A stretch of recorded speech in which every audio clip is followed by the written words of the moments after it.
Bonjour à toutes et à tous et bienvenue dans ce nouvel épisode de TTPQ. Et aujourd'hui, fidèles auditeurs, je vous parle d'un temps que les moins de 17 ans ne peuvent pas connaître. Ah, souvenez-vous, cette année-là, je ne chantais pas pour la première fois, non. Mais Steve Jobs sortait l'iPhone 3G et révolutionnait la téléphonie portable, pendant que Barack Obama accédait à la présidence des États-Unis, redonnant un peu d'espoir à tout un pays, au même moment où Robert Downey Jr. devenait Iron Man pour la première fois et donnait le top départ à presque 2 décennies de super-héros au cinéma.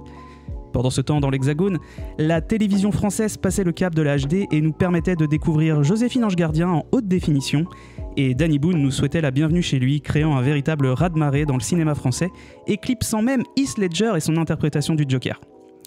Enfin, côté français seulement.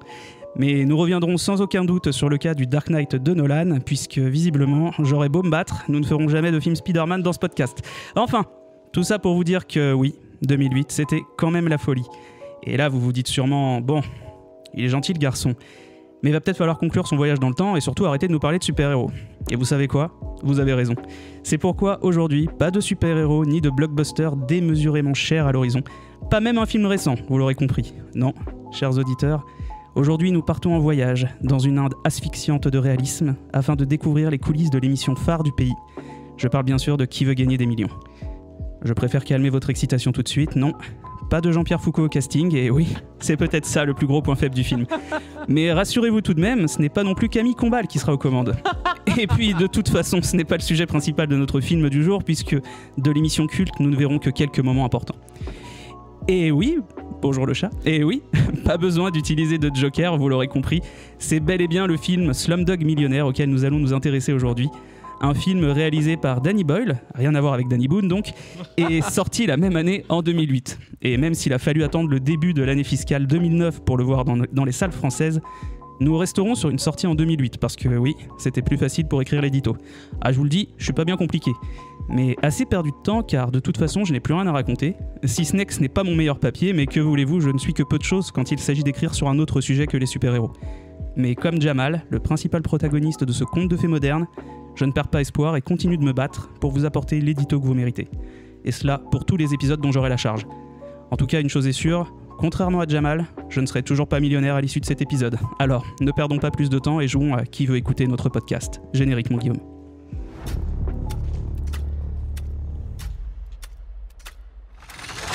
Ne l'oublie pas, un grand pouvoir implique de grandes responsabilités.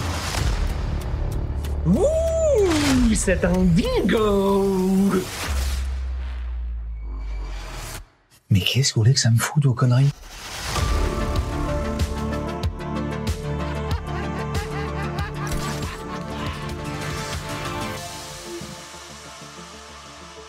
Tu me veux, je suis là. Et nous aussi, on est toujours là, malgré une attaque de chat assez insoupçonnée. Salut Guillaume, bonjour tout le monde. Salut Bastien, salut tout le monde. Et salut le chat. Et salut le chat de Guillaume. Hein. Oui, alors vous ne l'avez peut-être pas vu, mais du coup, on a été un peu attaqué par le chat pendant le générique. C'est bien, il est venu habiller l'édito. Oui, il est venu habiller l'édito. On lui en veut pas, on l'aime quand même, même s'il m'attaque tout le temps, mais bon, c'est pas grave. C'est parce que tu le prends pour un mâle alors que c'est une femelle, donc elle ne comprend pas. Oui, et bien écoute, à un moment donné, moi je pensais qu'il était hermaphrodite. Je n'en savais rien. Bon, assez perdu de temps à parler de ce chat. Comment vas-tu ?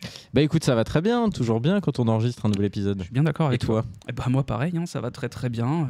Une journée un petit peu fatigante, mais qu'est-ce que tu veux, c'est l'histoire de la vie. Oh, c'est beau. Et oui, on est toujours là. Je reste dans le félin, t'as vu, un jeu fait pas compliqué. À deux doigts de chanter le Roi Lion. Non, on va se calmer.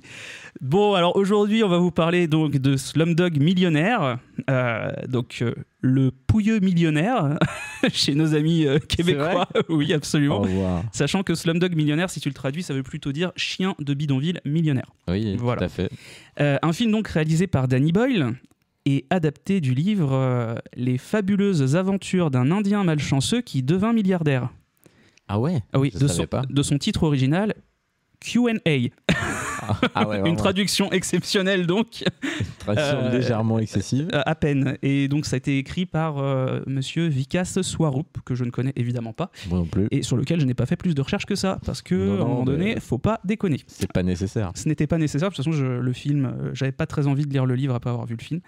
Donc le film dure 120 minutes. Donc on est sur 2 petites heures assez sympathiques, qu'on ne voit pas trop passer pour le coup. Danny Boyle. Alors Danny Boyle, on le connaît pourquoi à ce moment-là, en 2008, on le connaît pour Petit meurtre entre amis. Oh, Petit meurtre entre amis. Trainspotting, évidemment. La plage, avec DiCaprio, Canet. Et Virginie Ledoyen.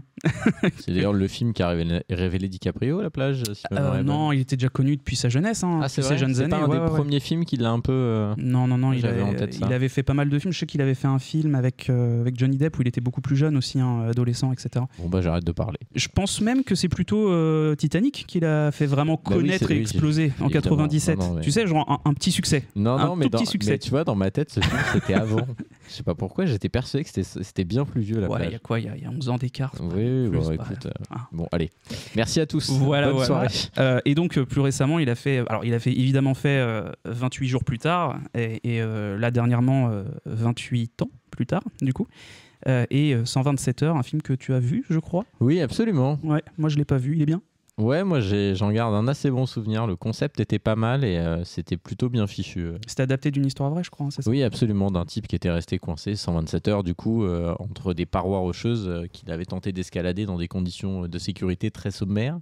Ouais. Mais non, moi j'en garde un bon souvenir, c'était vraiment pas mal en termes de mise en scène. Ok. Eh ben, écoute, peut-être qu'un jour on aura l'occasion d'en parler plus en détail. On dit ça à chaque épisode de tous les films. Oui, mais parce qu'en même temps, c'est vrai qu'à chaque fois, quand on parle d'un réal ou d'un acteur, d'un truc, et on se rend compte qu'il fait putain, c'est vrai qu'il a joué dans ça, qu'il a réalisé ça, qu'il a fait ci, qu'il a fait ça, et du coup, tu te dis, mais c'est des films que j'aime bien. Mais absolument. Et que j'ai envie de te faire découvrir ou inversement. Mais avec plaisir. Donc voilà. La musique du film a été composée par monsieur Alaraka Raman. Abracadabra, les gars. Donc, un artiste très connu en Inde.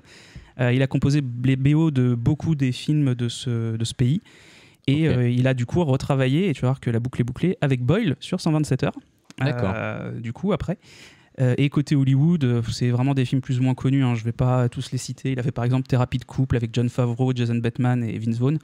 Mais rien d'aussi notable que Slumdog, puisqu'en plus, il a été récompensé pour son travail sur ce film. On y reviendra. Côté casting, et alors là ça me donne l'occasion de parler d'une série que j'adore, on a donc Dev Patel dans le rôle principal qui incarne Jamal, qui est donc pour notre génération et puis j'espère pour tous les curieux des séries etc. et des versions anglaises des séries qui ont été plus tard adaptées aux États-Unis, c'est le personnage danois dans la série Skins. Ah mais oui. Non, t'avais pas tilté. Pas du tout. Moi, je réponds plus tout. de rien là. Allez, non mais je m'en vais. Je n'ai pas le même amour que toi pour Skins. Alors, souviens-toi quand on était c'est les saisons 3 et 4 qui nous ont séparés. Voilà, exactement. C'est les saisons 1 et 2. Tu n'as pas d'excuses. Non, mais c'est vrai, j'avais pas du tout percuté. Vraiment, pas du tout. C'est assez fou. Skins, qui est quand même. C'est assez fou de voir le nombre d'acteurs et d'actrices que cette série a pu révéler. Je te rappelle. Ah, mais bien sûr. Nicolas Hoult, Lex Luthor, premier épisode de la saison. On est quand même. Tout est lié, moi je trouve que c'est assez beau, quoi. Ouais, c'est beau. Donc voilà, et donc c'est Slumdog Millionnaire qui va vraiment révéler à l'international Dev Patel, qui va le faire exploser et décoller au cinéma, puisqu'il va enchaîner des projets comme Le Dernier Maître de l'air, de M. Night Shyamalan, dont nous avons déjà eu l'occasion de parler dans ce podcast. Pour un film merveilleux d'ailleurs. C'est vrai qu'on ne parle pas de ses meilleurs films, même là, tu vois, je sais que ça c'est pas son meilleur film, pour beaucoup, surtout que c'était l'adaptation à l'époque, la première adaptation en live de la série animée Avatar, Le Dernier Maître de l'air. Je me souviens très bien quand c'est sorti, il y avait moi je suis pas du tout client c'est peut-être pas trop notre génération en même temps, Le Maître de l'air. Moi je suis pas client du tout des dessins animés, mais je me souviens qu'à l'époque quand le film est sorti, on en parlait beaucoup, notamment sur les réseaux sociaux. Je voyais passer beaucoup de choses. Il y avait une grosse attente dessus. Je l'ai pas vu, donc j'en jugerai pas. Je l'ai pas vu non plus, mais moi j'ai vu la série pour le coup là il y a quelques années, le cartoon, et franchement, l'animé, je sais pas trop comment le caractériser. Il est vraiment très très bien. Ajouter à la liste des trucs à voir. Ouais, je crois qu'on va arrêter de la faire à la liste, parce qu'à un moment donné on a plus le temps de ce que vous voulez dedans. Ouais, c'est ça. Donc il a joué également dans Chappie, Lyon et j'en passe. Et plus récemment, il a réalisé et joué dans le film The Monkey Man, qui est un film d'action que j'ai très très envie de voir, que j'ai pas encore eu l'occasion de voir, donc j'espère pouvoir le voir. On a également au casting Freda Pinto, qu'on a notamment pu voir après après avoir fait Slumdog Millionnaire, parce que c'est aussi son premier rôle au cinéma, dans par exemple La planète des singes, Les origines. Donc elle n'a pas le rôle le plus important du film, mais en tout cas elle a le mérite de jouer dedans. Et on a Anil Kapoor, qui joue ici le présentateur de Qui veut gagner des millions, une superstar indienne à Bollywood au moment du film, et dont c'est la première excursion dans le cinéma international. Et ça lui a permis par exemple plus tard, quelques années après, de jouer dans la saison 8 de 24 heures chrono ou dans le 4e Mission Impossible Protocole Fantôme, qui est loin d'être le plus dégueu. Sinon, pour cette production, Boyle il s'est entouré d'un casting complètement indien.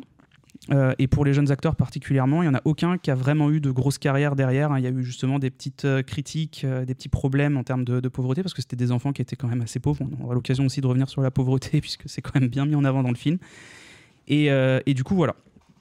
Non, je pensais que tu voulais rajouter quelque chose d'autant pour moi. Donc, un énorme succès au box-office, parce qu'on parle quand même de presque 378 millions et 500 000 $ de recettes.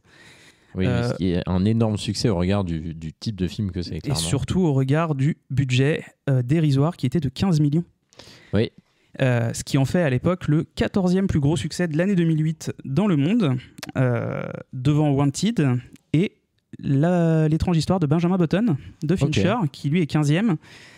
Et 16e, pardon. Et d'ailleurs, aux Oscars, ça a été le film le plus récompensé, Slumdog Millionnaire, à l'époque, puisqu'il a remporté 8 Oscars sur ses 10 nominations, dont les fameuses meilleurs réalisateurs et meilleurs films, éclipsant de facto Fincher et son Benjamin Button, qui était plutôt favori à ce moment-là. C'est le moment d'admettre que c'est un des seuls Fincher que j'ai jamais vu. Voilà, je le dis, et vous n'avez pas vu sa tête, il annonce comme ça. Je n'ai jamais vu Benjamin Button. En fait, le concept me donne pas envie. Et c'est pour ça que j'y suis jamais allé. Mais c'est Fincher, donc je le verrai un jour, mais c'est un des seuls que je n'ai pas vu de ce réel. Bah écoute, moi, j'ai eu l'occasion de le mater avec Hello. Avec Elodie, on se faisait un petit... comment appelle-t-on ça ? Un petit marathon cycle, Fincher. Un petit cycle Fincher. On avait pu voir Panic Room, que j'avais jamais vu, parce que pareil, le concept m'intéressait pas plus que ça. Et pour le coup... quelle ne fut pas ma surprise de voir à quel point le film était cool. Donc, je valide Panic Room. On reviendra sur Fincher. Mais oui. On reviendra sur tout le monde, les gars, vous inquiétez pas. On va faire 42 saisons. Oui, Michel Drucker, c'est nous. C'est pas possible. Guillaume, pourquoi on a choisi ce film ? Dis-moi tout. Tu as proposé ce film. Allez, vas-y, je te relance la patate. Non, mais moi, en fait, je l'avais jamais vu. Donc, ça fait longtemps que j'ai envie de le voir, ce film, parce que j'en ai entendu beaucoup parler, notamment à l'époque de sa sortie. Il a été très récompensé.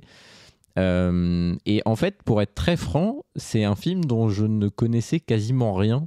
Je savais qu'il était question d'un mec qui jouait à Qui veut gagner des millions et qui, a priori, était en phase de devenir millionnaire en partant d'un statut social, on va dire, j'allais dire faible, c'est pas très joli, mais en tout cas qui venait issu de la pauvreté. Mais c'est après tout ce que je savais. Je savais pas de quoi ça parlait, je connaissais rien autour de ce truc. Donc, quand tu as proposé de le faire, moi j'étais content. Je me suis dit, voilà, enfin là j'ai l'occasion, je vais le faire, parce que c'est typiquement le genre de film que j'ai dans ma liste des trucs à regarder depuis des années. Et à chaque fois que je dois choisir, je vais en choisir un autre. Et j'en ai 2-3 comme ça, des films que je repousse. Donc là, j'étais content de le voir. Et voilà, moi, j'avais pas du coup d'attente particulière. J'avais une vraie curiosité. Et j'aime bien de temps en temps regarder un film dont je ne sais rien et dont je sais absolument pas à quoi m'attendre. Pareil, je suis pas très client du cinéma Enfin, c'est pas que je suis client, j'ai vu assez peu de films de ce réalisateur-là. Donc j'avais pas trop de points de repère, tu vois. Et j'avoue que j'ai pas fait de recherche avant, donc je me rappelais pas que c'était lui qui avait fait 127 heures, par exemple. Et de toute façon, je l'aurais su, j'aurais eu du mal à faire le lien entre les deux, ne serait-ce que dans la réal. Donc voilà, moi j'avais pas d'attente particulière et j'étais content que tu le proposes parce que c'était une occasion de le voir, quoi. Ok. Et toi, du coup, pourquoi cette proposition ? Mais en fait, c'était pas vraiment une proposition. On cherchait des films justement pour combler un peu le planning. Et c'est vrai que moi, je venais de le voir parce que pareil que toi, c'est un film dont j'ai entendu maintes et maintes fois parler. Encore aujourd'hui, c'est considéré, je pense, comme un des classiques des années 2000. Totalement, ouais. Et du coup, moi, à l'époque, de toute façon, c'était pas une époque où j'allais beaucoup au cinéma. J'avais pas forcément l'occasion et compagnie. Et le fait est que vu l'engouement général, moi, c'est le genre de truc qui me freinait déjà à l'époque, encore plus en 2025. Mais du coup, tout le monde en parlait trop. Tout le monde en jouait le film. Et en fait, le sujet m'intéressait pas plus que ça. Comme toi, je savais à peu près que c'était un enfant issu des de la pauvreté, mais très très forte en Inde, qui veut gagner millions, parce qu'en plus il n'y avait pas vraiment de suspense, on te disait qu'il gagnait. C'était vraiment tout le principe du film. Je me souviens pas avoir vu beaucoup de bandes annonces, je me souviens juste de la musique qui passait partout et de l'affiche. Oui, Donc, moi aussi, je me souviens très bien de l'affiche. Il y a vraiment, quand c'est sorti, on le voyait partout. Oui, surtout quand il a gagné des récompenses aux Oscars, il y a eu une espèce de reprise générale médiatique. C'était un film qui a été encensé à tous les niveaux, donc il y a eu une énorme com. Après, honnêtement, il est sorti en 2008. 2007, mais 2008 chez nous, c'est ça? Non, 2008 et 2009 chez nous. En fait, si tu veux, juste pardon. pour te faire un truc, pour rebondir sur ce que tu dis sur les Oscars, c'est que le film a été présenté au Festival du film de Telluride le 30 août 2008, après dans le Festival du film d'Austin le 17 octobre, le 19 octobre international du film de Chicago, le 7 novembre. En fait, il a été présenté dans plein de festivals. Il est sorti partiellement le 12 novembre, puis le 25 décembre 2008, sortie nationale aux États-Unis. Sachant qu'il était sorti au Royaume-Uni, et le Royaume-Uni et nous l'avons eu en janvier 2009 du coup. 9 janvier pour le Royaume-Uni. Je pense que c'est aussi pour ça que c'est un film à côté duquel on est un petit peu passé, toi et moi, parce que même si déjà à l'époque on avait un peu des goûts distincts en cinéma, c'est pas trop le genre de film vers lequel on avait envie d'aller. Parce qu'on avait une vingtaine d'années, un peu moins que ça, même 18 ans. Bon, honnêtement, moi, c'est pas du tout ce que j'avais envie d'aller voir au cinéma à 18 ans. Ah non, mais clairement pas. Et c'est pour ça qu'on est, à mon avis, passé un peu à côté à l'époque. Moi, le seul truc qui me donnait envie de voir le film, c'était parce qu'il y avait Dev Patel et que j'aimais beaucoup tout le cast de Skins à l'époque. De toute façon, il y avait que les saisons 1 et 2, je crois, en 2008. Et du coup, c'est vraiment le seul truc qui me donnait envie d'aller le voir, c'était de me dire putain, mec, c'est le mec de Skins, incroyable, on voit le film. Et en fait, effectivement, comme tu viens de le dire, c'était pas le genre de film qui nous attirait de base, donc c'est vrai que voilà. Mais du coup, est-ce que toi, t'as été, par rapport à ce que t'en attendais, t'as été déçu, au contraire, ça t'a plu Écoute, moi, je peux pas dire qu'il m'ait déplu, le film il m'a plutôt plu, j'ai bien aimé parce que le film est construit en fait de telle manière, tu suis vraiment des flashbacks et t'as envie de connaître l'histoire de ce mec-là, comment il en est arrivé là, pourquoi. Je sais pas à quel point il mérite, je sais pas qu'il mérite ou pas, mais je sais pas à quel point je suis d'accord avec toutes les récompenses qu'il a eues. Mais le fait est que globalement, je trouve que c'est quand même une réussite. Je te dis, le côté flashback, ça rythme vraiment très bien le film. Et le fait de filmer en plan très serré et très centré sur les personnages, c'est super impactant. Et ça participe à cet effet réaliste et asphyxiant, comme je disais dans l'édito. Et puis les acteurs, je trouve que le casting est très bon, même les personnages secondaires ou les enfants, justement, ceux qui les jouent quand ils sont enfants, les personnages. Je trouve que ça fonctionne très bien. Je sais pas si le film il va vraiment me rester en mémoire, en mode waouh, putain, j'ai vu vraiment le choc de 2008, les gars. Tu vois, je suis pas certain. Après, peut-être que c'est juste pas mon genre de film, je sais pas. Et toi, du coup, globalement, qu'est-ce que t'en as pensé ? Je suis très honnête, moi je me suis profondément ennuyé. J'ai vraiment, je l'ai regardé hier, au bout de 40 minutes, j'ai hésité à arrêter quoi. Je me suis ennuyé à mourir. J'ai vraiment, mais ça c'est très personnel, j'ai pas du tout aimé la réalisation. Avec quasiment tous les plans sont débulés. Je trouve que le film il est, c'est un peu excessif, mais c'est très personnel. Il est désagréable à regarder. Je l'ai vraiment trouvé. Alors, c'est un parti pris qui est artistique, je le vois bien évidemment. Mais moi, j'ai pas du tout aimé ça. Ça m'a vraiment mis en distance avec le film. Par contre, j'ai mieux aimé le dernier tiers. C'est-à-dire que parce que ça reste quand même longtemps sur la période des enfants. Alors, ce qui n'est pas inintéressant, qu'on s'entende bien. Ce que ça raconte, j'ai pas trouvé ça inintéressant. Mais je me suis vraiment ennuyé. Et je parlais à un moment donné, quelqu'un m'a envoyé un message qui savait que je regardais les films en me disant alors t'es devant le film et ça va, ça te plaît? Et j'ai répondu non, j'aime pas du tout ce que je vois. Vraiment, j'avais un truc de la réal m'a mis dehors dès le début. Et du coup, j'avoue que j'ai trouvé ça très long, alors qu'il est pas si long. Même si, je répète, je dis pas que c'est un mauvais film, qu'on s'entende. Des fois, ça m'arrive ici de dire que des films sont pas bons parce que, pour plein de raisons. Je pense au dernier épisode qu'on a enregistré en date sur Jurassic World. Là, oui, le film est pas bon, clairement. Là, c'est pas du tout ça que je dis. Mais vraiment, moi, ça m'a pas plu. Et j'ai du mal à comprendre pourquoi il y a eu un tel engouement. Alors, je comprends la dimension sociale du film et je pense que ça a participé. Et tu l'as dit, en plus, les acteurs jouent très bien. À tous les âges, il se passe des choses, mais ça m'a vraiment laissé à côté. Et je te jure que c'est la première fois depuis qu'on fait le podcast que j'ai un film où j'ai vraiment envie de me dire voilà, et je te jure, j'ai fait un truc, je l'ai pas fait, mais j'ai regardé, je pouvais pas accélérer, tu sais, le regarder en 1.5 quoi, parce que tellement je trouvais ça long, mais je ne l'ai pas fait, je vous rassure. Mais voilà, donc j'avoue que j'avais pas d'attente particulière, mais en fait je vais reprendre ce que tu as dit. Je pense que c'est le genre de film qui me parle pas. C'est difficile à expliquer pourquoi, on va revenir un peu en détail de ce que ça raconte, et il y a quand même quelques scènes sympas, mais c'est un film qui m'a laissé à côté quoi. Sans mauvaise métaphore avec le film, je suis resté sur le quai quoi. Je suis pas monté dans le train jamais. Voilà. Jesus Christ the Lord. C'est pas si mal en vrai. Pas du tout. Non mais voilà, donc je suis vraiment en plus j'y suis allé avec bon cœur. Enfin, je vais voir Slumdog Millionnaire. Et je vais même te dire, j'étais persuadé que le film allait me plaire. Parce que justement... C'est peut-être pour ça que tu as été déçu. Peut-être, parce que c'est le genre de film, genre de thématique qui, moi, m'intéresse. Aujourd'hui, dans le cinéma, c'est des choses que j'aime voir. Et donc, je m'attendais à ça. Et puis, eu égard à tout ce qu'il a eu comme récompense, il y a quand même des bons signaux, quoi. Et voilà, peut-être qu'il y a ça. Peut-être qu'il y a un décalage. Il a eu beaucoup de récompenses, faudrait aller voir en détail, mais au-delà du meilleur film et du meilleur réal, c'est beaucoup de récompenses autour de la musique, oui, bien son, sûr, etc. Écoute, ok, je suis un peu sur le cul. J'étais persuadé que c'est un film que tu allais plutôt apprécier. Tu vois. Moi aussi, honnêtement, moi aussi. Et enfin, vous voyez bien, des fois dans le podcast, j'en fais exprès des caisses et tout. Là, vraiment, c'est une déception premier degré. Je me suis retrouvé devant et j'étais emmerdé de pas aimer. Tu vois, je regardais, je me disais, putain, pourquoi j'aime pas, enfin, pourquoi ça me prend pas, quoi. Et finalement, je le redis, j'ai trouvé le dernier tiers meilleur. Finalement, c'est quand les flashbacks rejoignent l'histoire principale, en fait. Quand ça s'emboîte dans la réalité, je vais pas tout raconter là. Non, en fait, c'est la partie adulte, finalement. La partie adulte, je l'ai trouvée plus intéressante, notamment l'évolution de la trajectoire de son frère, de la fille après laquelle il court toute sa vie, finalement. Et ça, j'ai bien aimé cette partie-là où ça raccorde. C'est un film vachement romantique en plus à ce niveau-là. C'est tout à fait ce que normalement c'est ta came. On est bien d'accord. Je le redis à ce micro, c'est une surprise pour moi de pas avoir aimé ce film-là. Et j'ai du mal à l'expliquer. Une surprise pour moi également qu'il n'ait pas aimé, je vous le dis. Enfin bon, écoute, je te propose du coup qu'on aille sur le résumé un peu détaillé, mais pas trop non plus. Hein. On reste sur notre nouvelle ligne directrice. Vous avez vu, on fait des efforts. Hein, on fait des efforts.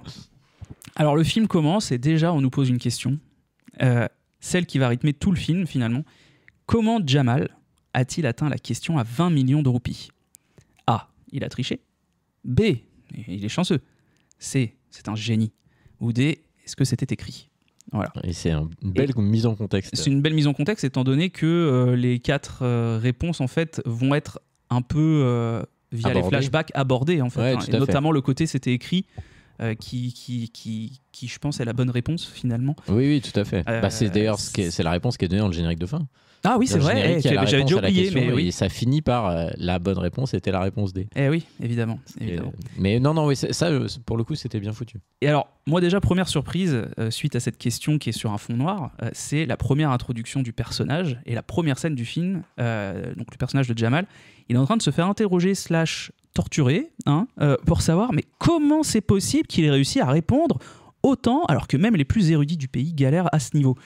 Ce qui est assez, c'est une mise en contexte, ça te pose la situation, ça, comme tu l'as dit, t'as les plans tout de suite débulés, etc. Donc c'est un petit peu, t'es mal à l'aise, t'es très vite mal à l'aise.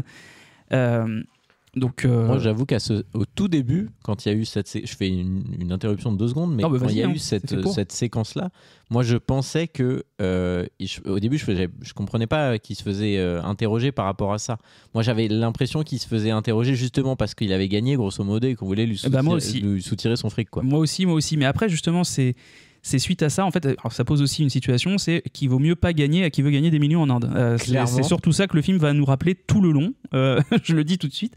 Et plus sérieusement, Jamal, en fait, va finalement expliquer aux policiers comment il connaissait les réponses et chaque explication sera une raison à un nouveau flashback, nous retraçant donc le parcours du personnage de son enfance dans les bidonvilles de Juhu jusqu'à sa décision de participer au jeu. Le pourquoi du comment. Je vais pas refaire toutes les questions du film, je vais pas faire le pourquoi il trouve la réponse à telle ou telle question. Je vais plutôt essayer de vous résumer un peu les flashbacks, puisque c'est un peu ça qui est le plus intéressant. On nous apprend qu'il vivait avec sa mère et son frère Salim, et qu'ils étaient musulmans de confession. Et du coup, là, tout de suite, ça pose un contexte social. puisqu'ils sont sur le banc de la société, puisqu'en Inde, les musulmans sont une minorité. Et d'ailleurs, leur maman finira tuée lors d'une rixe anti-musulman. Donc voilà, à ce moment-là, les deux personnages, Salim et Jamal, ont quoi ? Ils ont peut-être 7-8 ans. Ils sont déjà traumatisés à vie, sachant qu'ils vivaient vraiment très pauvrement. Donc, Clairement, ouais. donc bon, voilà. Et suite à ça, en fait, ils rencontrent le troisième personnage de notre trio, donc Latika, et tous les trois deviennent inséparables. Ils deviennent tellement inséparables qu'ils sont ensemble lorsqu'ils sont secourus par Maman. Oui. Le personnage de Maman, qui est un mec qui a l'air d'être un bienfaiteur, et derrière ses airs de bienfaiteur, en fait, il mène un trafic d'enfants qu'il envoie mendier pour lui, allant même jusqu'à les mutiler pour qu'ils s'attirent la sympathie de leurs victimes qui vont arnaquer, quoi. Ouais, totalement. Et c'est un truc qui est illustré dans la deuxième. Enfin, ouais, le deuxième. C'est le deuxième flashback, je crois, Ouais, ou troisième flashback. Ouais, et moi, ce que j'ai bien aimé, c'est qu'on nous montre ce truc-là avant qu'il s'enfuit, et après, on nous montre le résultat de ça plus tard dans le film en revoyant un gamin et qui, du coup, est devenu aveugle. Absolument, ouais, c'est vrai. Et donc, alors du coup, moi, petite parenthèse, juste pour mon fils, le personnage s'appelle Maman, sachant que c'est comme ça que mon fils dit Spider-Man. J'ai eu du mal à rentrer dans l'histoire, dans ce que nous racontait ce moment du film. Par cœur partout. Voilà, c'est ça. Et donc, grâce à Salim, finalement, Salim qui est un peu enfant soldat, finalement, dans l'âme, Jamal et ce dernier réussissent à s'enfuir, mais ils abandonnent Latika aux mains de Maman. Puisque Salim est en fait jaloux de l'amour que peut porter Jamal à Latika, et inversement, même si bon, ce sont des enfants, etc. Et en fait, il saute sur un train et au lieu de donner la main à Latika, il prend la main de son frère et fait non, mais c'est bon, laisse-la. Non, puis surtout, à un moment, il lui tient la main à la gamine et le plan est bien fait parce qu'il lui lâche la main, et son frère ne s'en rend pas compte. Il lui dit non, c'est elle qui a lâché, et elle se fait capturer instant. Elle se fait reprendre par Maman et ses hommes. Ouais. Elle va pas pouvoir s'enfuir, quoi. C'est ça.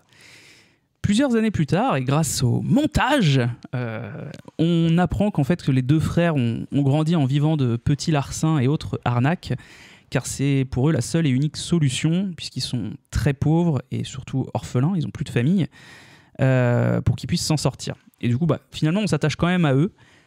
Notamment, on les voit faire des espèces de ventes de produits nuls dans le train. Ils ont l'air de vivre sur le train d'ailleurs, pendant une bonne partie de leur vie. De leur enfance. C'est ça, et ou alors devenir guide au Taj Mahal. Ouais, voilà. Ils extorquent de l'argent à plein de gens. Ils extorquent de l'argent à plein de gens. Ils font des guides en racontant n'importe quoi. Ils arnaquent des Américains. C'est ça, ils les emmènent dans des endroits malfamés.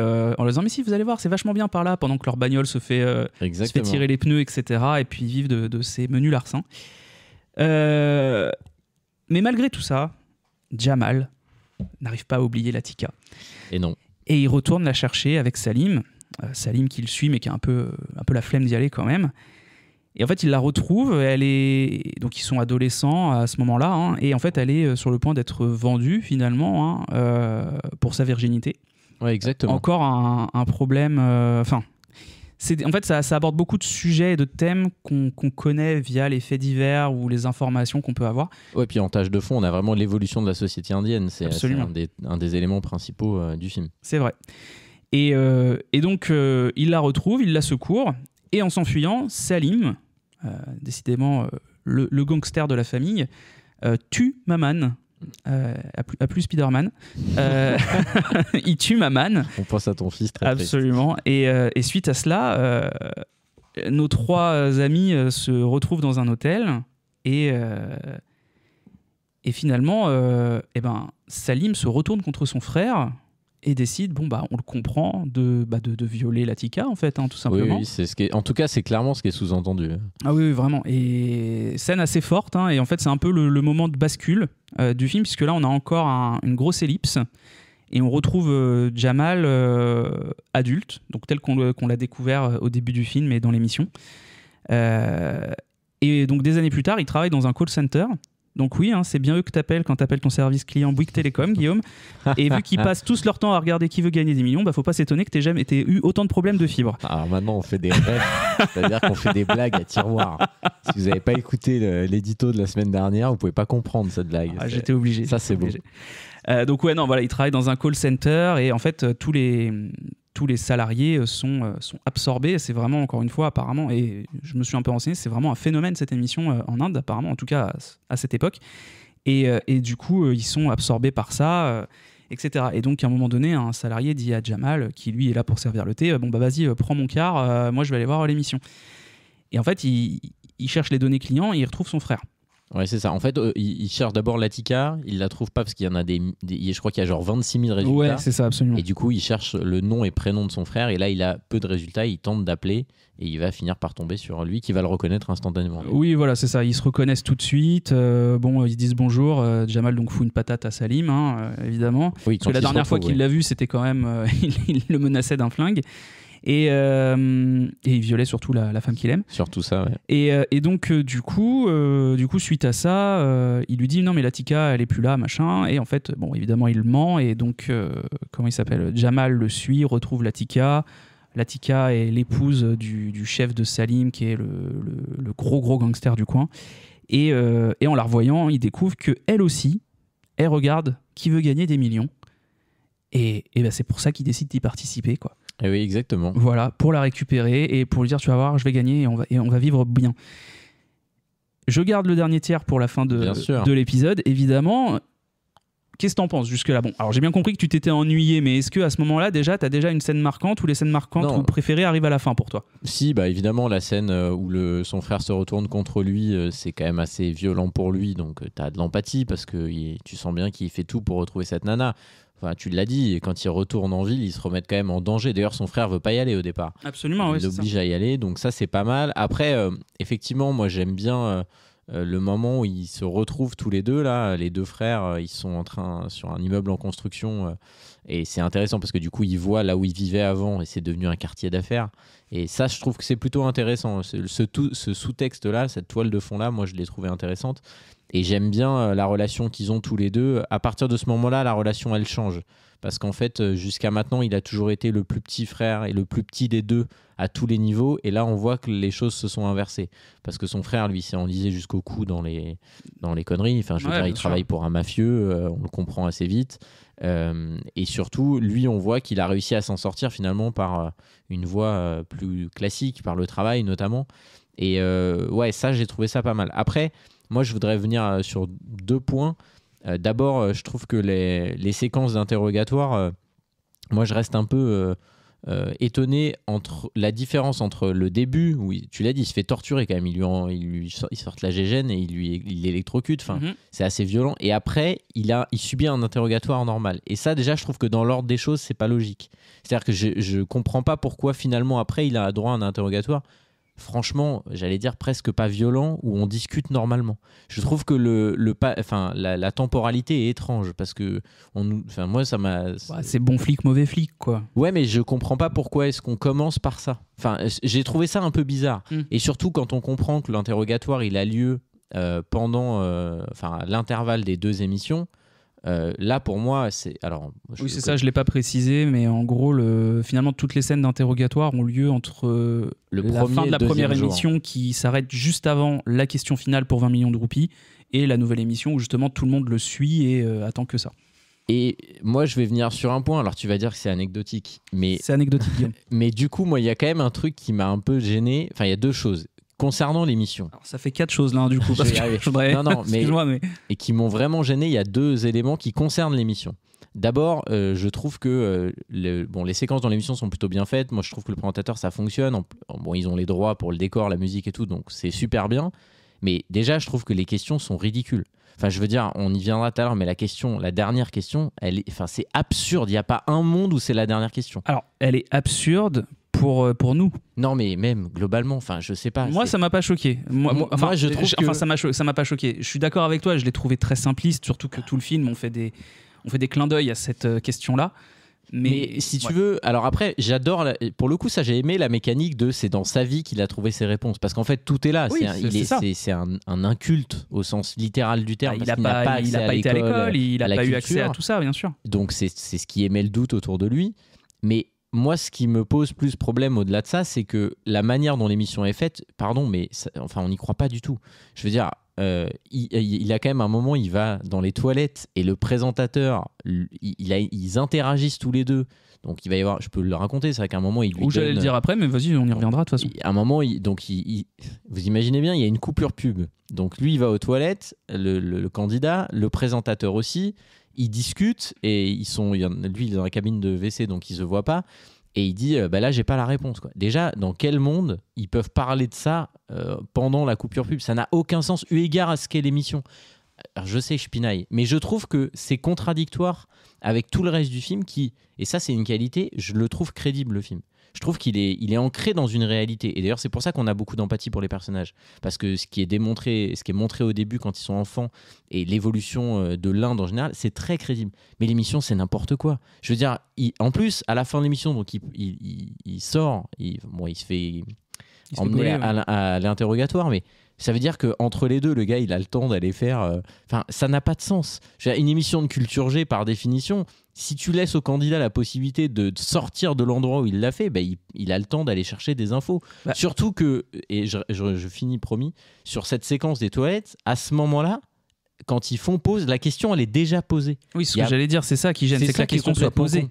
Ça aurait été entre deux questions, c'était pas, il aurait dit. C'était moins bizarre. Mais ça, je trouve, pour le coup, je trouve que ça casse toute la logique du truc. Alors en plus, il y a un move du présentateur qui est, pour le coup, moi je m'y attendais pas et qui est pas mal. Mais je trouve que ça rend le truc nul, en fait. Enfin, ça enlève pour moi tout l'enjeu et je fais une corrélation entre ça et le niveau des questions que je trouve. Notamment la dernière, pas du tout cohérente. Surtout la dernière, parce que moi je t'avoue que les questions, la plupart des questions, à part l'histoire du Colt, machin, c'était. Du Colt et du billet avec Roosevelt. Oui, ça on le savait aussi, mais oui. Après, mais là où tu as raison, c'est que c'est plus facile pour nous. Ce que je veux dire, c'est qu'il y a beaucoup des questions, pas la majorité, mais tu as au moins la moitié des questions qu'on voit dans le film qui sont quand même portées sur la culture indienne. Oui, exactement. Et que, moi, j'en avais aucune idée. Ça, je suis d'accord. Mais effectivement, on a un biais, nous. Et on peut le dire, la dernière question sur les Trois Mousquetaires, il y a un point qui est abordé au tout début du film. Et qui revient un peu pendant le film, etc. C'est en fait, les trois se surnomment les Trois Mousquetaires. Et du coup, voilà. Mais voilà, j'ai trouvé que ces deux trucs-là participaient, quand j'ai essayé de l'analyser un peu à froid après l'avoir vu ce matin, là, tu vois, et je me disais, je pense que ça contribue à m'être dit, en fait, le moment où ça a un peu gagné en mon attention, ça a été un peu cassé par ce truc-là. Après, je vais quand même, et après promis, je me tais, mais dire un truc que j'ai bien aimé. Moi, j'ai vraiment aimé la séquence où elle, c'est plutôt dans le final, mais où elle va le retrouver parce qu'il lui dit viens avec moi, on s'enfuit. Et ça, j'ai vraiment aimé cette séquence où elle vient et finalement elle se fait rattraper. Oui. Parce que là, pour le coup, moi je m'y attendais pas.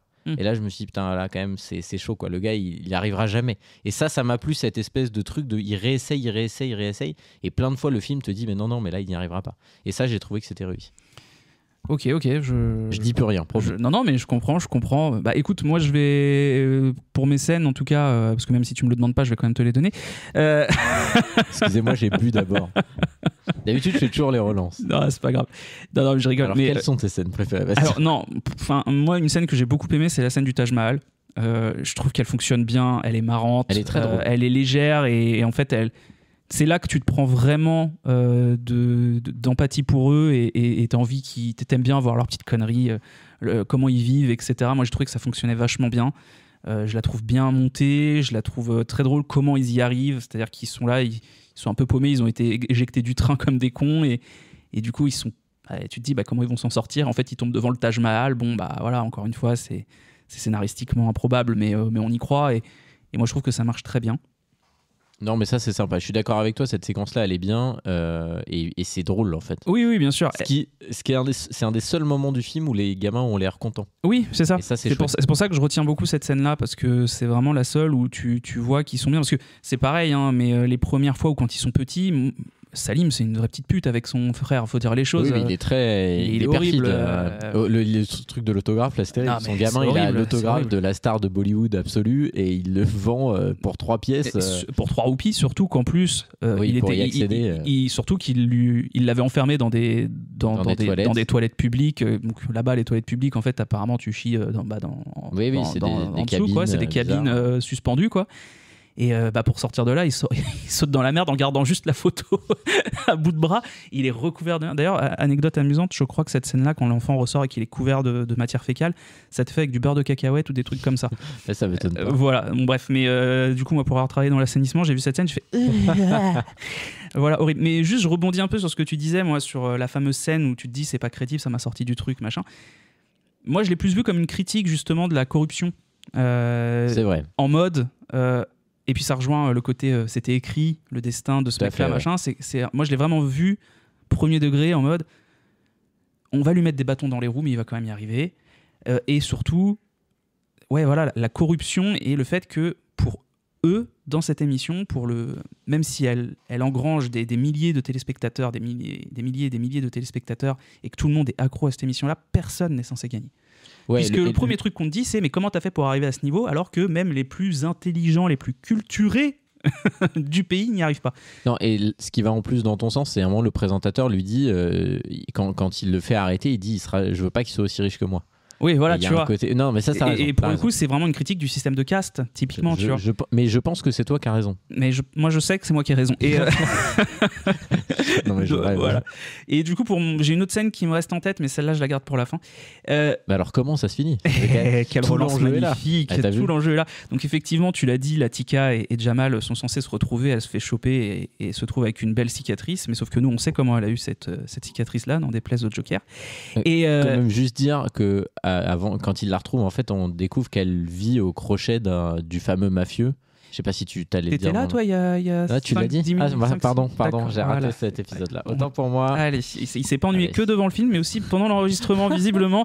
Mais on l'aime quand même. Donc, pardon. Comme tu l'as dit, elle se fait choper. Donc, elle trouve une belle cicatrice. En plus, t'as niqué. Elle était pas très drôle, mais t'as niqué mon petit pic au Joker. Avec le Joker. Ouais. Voilà. Et donc.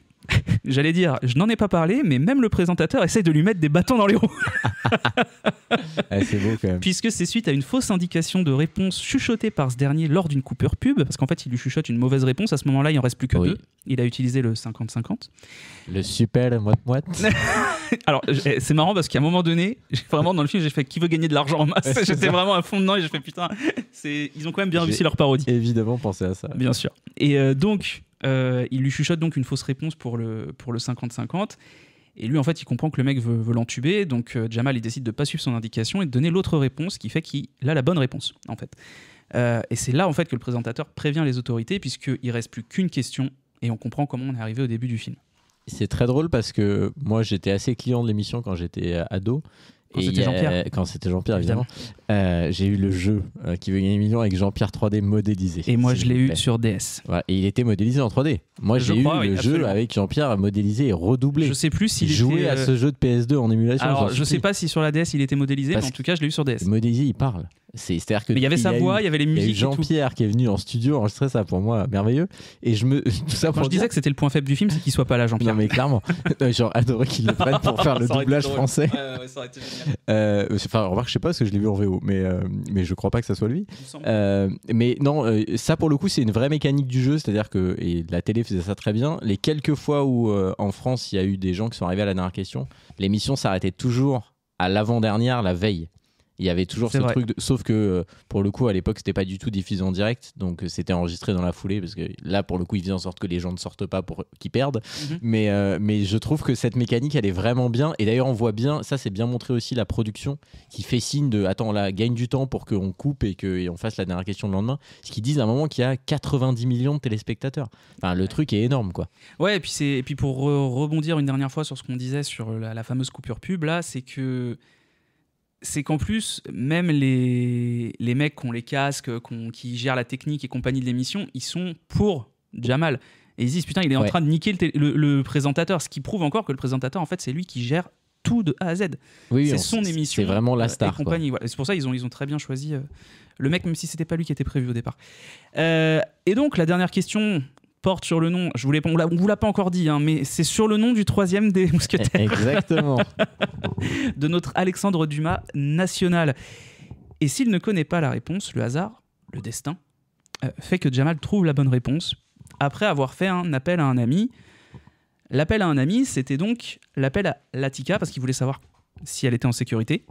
Alors, c'est pas exactement ça. Ah, je t'en prie, précise. Pour le coup, je l'ai revu. Enfin, moi, je l'ai vu hier, donc c'est un peu. Pour le plus coup, frais. je l'ai vu il y a 2 semaines, donc Mais vas-y. en fait, il appelle pas Latika, il appelle son frère. Sauf que son frère, quelques temps avant, Absolument. a c'est vrai. donné son téléphone à Latika en lui disant je te donne le téléphone, Je te donne Et les clés de la je voiture. te donne les clés de la voiture, tu t'enfuis et moi je m'occupe du mec qui, de son patron en fait, mais qui est surtout son mari à elle. Mais on voit bien que c'est un mafieux qui n'en a rien à faire d'elle. Il y a une scène, un moment où il Oui, c'est il quand l'insulte il quand elle il fait la son retrouve. sandwich là.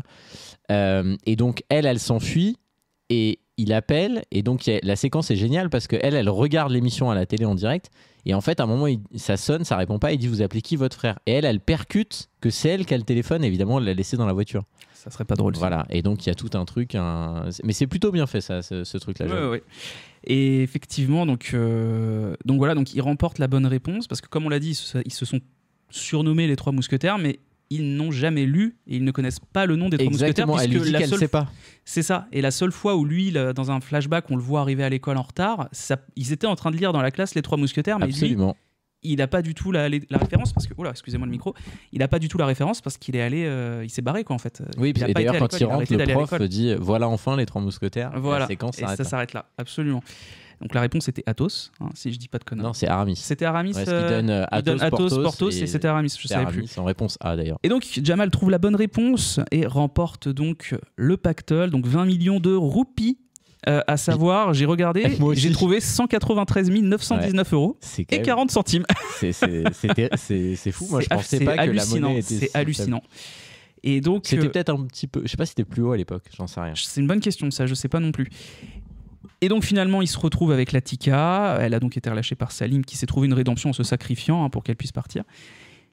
Il se retrouve à la fameuse gare où il s'était raté plus tôt dans le film. Et puis donc ils se font un énorme bisou. Et puis là, c'est Bollywood, c'est trop bien, c'est tout le monde chante, tout le monde danse. Et c'est la fin du film.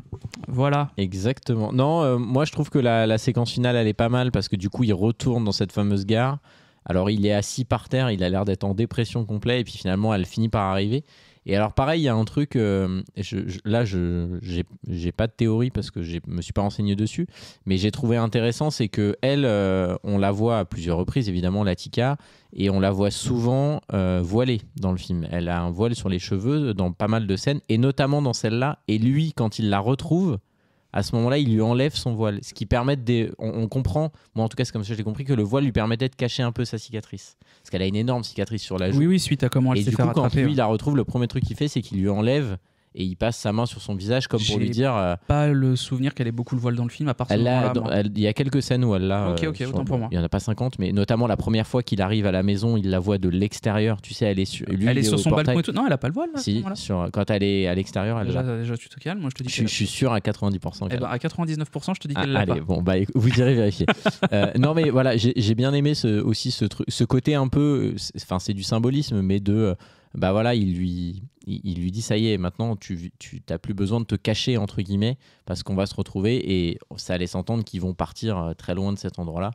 Et on l'a pas dit, mais le frère, lui, dans le même temps, il s'est sacrifié. Tu l'as dit. Mais Il mais m'écoute c'est pas terrible. du tout, c'est hallucinant Non, mais cet épisode. Je suis subjugué. Et moi j'ai bien aimé cette Subjugué. scène-là. Parce Mais qu'il moi se aussi, met j'ai dans bien une aimé cette piscine scène-là. de billets là. Oui, et il j'ai se met trouvé dans ça- une baignoire avec tous ces billets Oui, une baignoire, ouais, pas une piscine. gagnés de très mauvaise manière et attend que justement les hommes de main et le mafieux tambourinent à la porte de la salle de bain. Il lève son fameux pistolet avec Son lequel Colt. il avait menacé son frère quelques années auparavant et tire un peu dans le tas. Bon, bah, se fait descendre évidemment et Ouais, meurt dans une piscine Il de arrive billets. quand même à Dans tuer une baignoire de le gars en question là, Ouais. le mafieux. Absolument. Et il se fait tuer par les sbires et il meurt. Ouais. La scène, elle est plutôt stylée. Oui, d'ailleurs, c'est le plan. plutôt stylé. Moi, la deuxième scène, du coup, que j'avais bien retenue, moi, justement, c'est le moment de l'appel à un ami. J'ai trouvé que c'était vraiment bien réussi. Alors, effectivement, Je suis d'accord. il te pousse le suspense avec le « Oh non, j'ai laissé le téléphone dans la voiture !» Non, mais Et c'est pas voilà, mal. mais ça marche bien. Et ça fait, c'est là que c'est pas là que tu le comprends plus tôt dans le film, mais j'ai trouvé que ça concluait bien, justement, ce côté destiné, ce côté conte de fées où là ils disent j'en ai plus rien à foutre de perdre de l'argent, je sais qu'elle va bien et c'est le plus important. Ouais, c'est ça. Là je sais que je vais la récupérer parce que si elle a réussi à s'enfuir et que c'est elle qui répond au téléphone de Salim, c'est forcément qu'il l'a laissé partir. Moi je trouve que ça marche bien et puis voilà quoi. J'ai bien aimé, c'est vraiment la scène que j'ai bien aimé. Moi je le redis, hein, même si moi le film m'a laissé un peu sur le côté, c'est vraiment pas un mauvais film, hein, fondamentalement pas du tout. Mais moi vraiment ce qui m'a perturbé, c'est la réal. Je trouve que là, il y a pas mal de séquences au ralenti. Et le film a été tourné en pellicule en 25, donc les ralentis sont vraiment pas jolis. Il y a des images un peu saccadées. Il y en a notamment quand ils sont petits, quand ils courent la première fois qu'ils essayent de fuir là, je sais pas si on peut appeler ça des favelas, mais en tout cas des bidonvilles. J'ai dit bidonville, hein, j'ai traduit. Je pense que c'est toi qui as raison, comme souvent.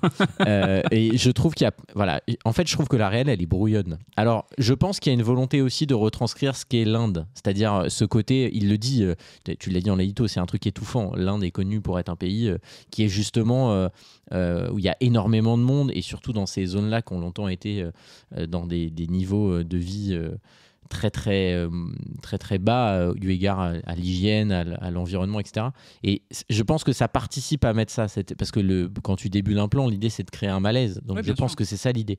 Mais moi j'ai trouvé que il y en avait trop en fait. Et surtout ce qui mais ça peut-être que je l'ai pas suffisamment vu, mais j'aurais bien aimé qu'à mesure du film on vienne vers un espèce d'équilibre, tu vois, pour montrer qu'il est sorti de ce truc, tu vois. Et j'ai trouvé que jusqu'à la fin on restait sur sur pas mal de plans débulés, sur une réal un peu le film il suinte un peu, tu vois. Il y a un côté, puis il a un grain particulier aussi, mais je pense que ça fait partie un peu aussi de sa façon de faire. Moi j'ai pas non plus la prétention d'avoir vu tous ces films, mais par exemple tu vois dans 28 jours plus tard, il y a complètement ce côté-là. D'accord. Beaucoup de plans débulés, beaucoup de gros plans, de petits ralentis un peu en plan débulé aussi, et justement un grain très très sale de l'image. Pourtant c'est un film de zombies, donc voilà, je pense qu'il y a un peu cette façon de filmer. Après dans 127 heures, j'ai pas l'impression que ce soit le cas.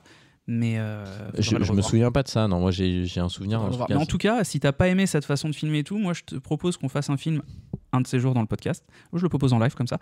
C'est qu'on fasse Vidocq. Ok, je connais pas. Avec Depardieu. Enfin, je connais le nom, mais j'ai jamais vu. Depardieu et Guillaume Canet, qui a été le premier film en numérique. Alors je crois qu'on avait eu le débat à la sortie de Star Wars épisode 1.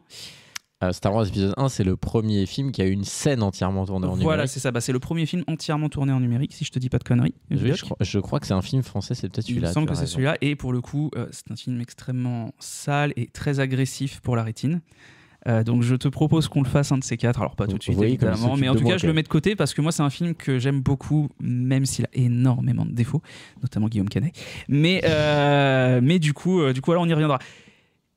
Eh bien écoute, c'est la fin de Slumdog Millionnaire. Bah oui. Voilà, moi je pense qu'on a fait le tour. Je suis d'accord. Moi j'ai pas grand chose à rajouter. Pas grand chose à rajouter non plus, hein. Le film, écoutez, faut. Après, franchement, si vous l'avez pas vu, je pense c'est un que film à voir. C'est un film à voir. Mais au risque effectivement peut-être de s'embêter si vous avez certaines attentes. Ouais, je suis d'accord. Autant il y a des films pour lesquels on vous dit clairement bon, ça vaut pas le coup, mais là. Genre Jurassic World. Voilà. Renaissance. Décidément. Ça va être la boucle de l'année. Mais non, mais ou Trap, mais pour le coup l'excès du titre. Non mais pour le coup ça je pense que c'est quand même un film à voir. Je pense que c'est pas pour rien qu'il a reçu tout ce qu'il a reçu en récompense, et j'ai regardé vite fait ce matin, avant que tu arrives là, les critiques publiques sont très bonnes aussi. C'est-à-dire que le film il a pas uniquement, parce qu'il y a parfois des films qui plaisent beaucoup des films un peu prout-prout, voilà, des films d'auteur, ce genre de choses qui parfois plaisent beaucoup à certaines critiques mais pas forcément au public. Là le film Qu'en a pensé Télérama? J'imagine que Télérama a aimé. J'imagine. Si tu t'es ennuyé, ils sont forcément c'est un bon indicateur. Absolument. Eh ben écoute, en tout cas pour aujourd'hui c'est terminé. Moi j'ai déjà hâte de vous retrouver pour le prochain, puisque là, et je vais te laisser l'annoncer, je te laisse. Ah non, vas-y, fais, je t'en prie. Tu veux que je le fasse? Mais bien sûr. Écoutez, si vous nous suivez depuis le début de la saison 1, vous avez sans doute écouté l'épisode sur Da Vinci Code, l'épisode que nous on garde en mémoire parce qu'on s'est vraiment beaucoup marré à le faire. Donc évidemment qu'on allait faire la suite, puisque Guillaume adore cette saga et que j'adore Guillaume, voilà. Donc du coup, le prochain film pour le prochain épisode, ce sera donc Angers Démon de Ron Howard, et déjà hâte d'y être. Exactement. À la semaine prochaine. Merci à tous. Merci à tous de nous avoir écoutés. Ciao. Ciao. Ne passerez pas. je reviendrai. Tu étais l'élu, c'était toi! À la boulette. Je vous emmerde! Je rentre à ma maison! D'accord, faisons comme ça.